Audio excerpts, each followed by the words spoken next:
Јавното предпријатие Агроберза се уште го нема достигнато максимумот во поврзувањето на понудата и побарувачката на земјоделски производи во Македонија. Според статусот, ова јавно предпријатие, во кое според списокот на нивната веб страница има 10 вработени, е организираното поврзување и посредување во понудата и побарувачката на земјоделско-прехранбените производи.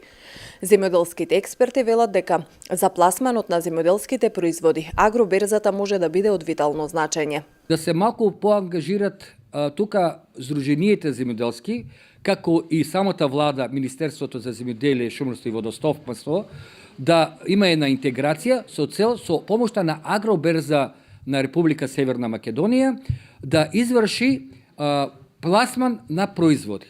Затоа што знаеме дека ова наша Агроберза има контакти со сите побарувања широм Европа, ќе земиме, па и Балканскиот регион, каде што цените се многу повисоки во колку се настапи колективно, плански и се знае кој производ, кога и од каде може да се пласира. Европските па и другите држави во светот имаат високо развиени берзански услуги, кои ја покажуваат понудата и побарувачката на одреден артикл на домашниот и странскиот пазар. На веб страницата на Агроберза има оскудни информации за побарувачката и движењето на цената само на гравот, зелената салата, краставицата и оризота од овошјето на јаболката. Пребарувањето по градови или по култура не дава никакви резултати.